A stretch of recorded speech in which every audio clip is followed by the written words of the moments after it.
Good morning everyone, কেমন আছো তোমরা সবাই? আশা করছি সবাই খুব ভালো আছো আর আমরাও খুব ভালো আছি। আজ হলো নবমী, তো সকাল সকাল এক গ্লাস গরম জল দিয়ে দিনটা শুরু করলাম। আর আজ তো মাছ মাংস খাওয়ার দিন, তাই আমরাও সকাল সকাল শুরু করলাম রুটি আর ঘুগনি দিয়ে। তারপর দুপুরে হয়েছিল বিরিয়ানি, যেটা দোকান থেকে আনা হয়েছিল। আর বাড়িতে আমি বানিয়েছিলাম একটু চিলি পনির। তো দুপুরে চিলি পনির আর বিরিয়ানি, চিকেন বিরিয়ানি দিয়ে জমিয়ে খাওয়া দাওয়া সেরে এখন রেডি হয়ে বেরিয়েছি একটা মন্দিরের উদ্দেশ্যে। আজকে কিন্তু আমরা তিনজন নয়, বেশ অনেকজন মিলেই যাচ্ছি। যেহেতু আজকে নবমী, তাই আর ঘরে থাকতে মন টিকলো না।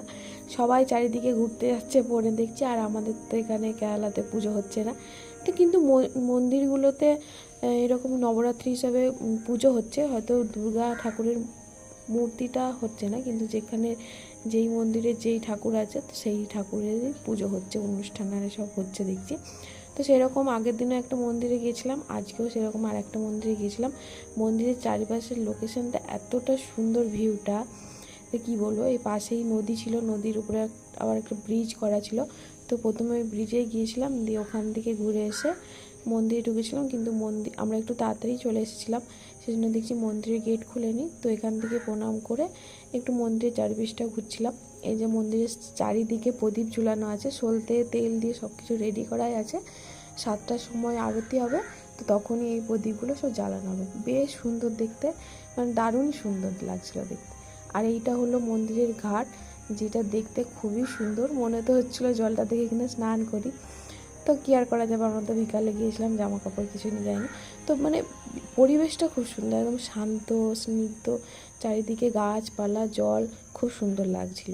তার পাশেই ছিল এই যে ব্যারেলই তো বলে, আমি ঠিক জানি না।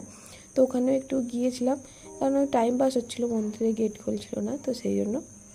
তারপর এই যে এখানে আসলাম মন্দিরে, ঠাকুরের গেট খুলে দিয়েছিল মন্দিরে। তো ঠাকুর দর্শন করলাম, তোমাদেরকেও একটু দর্শন করালাম।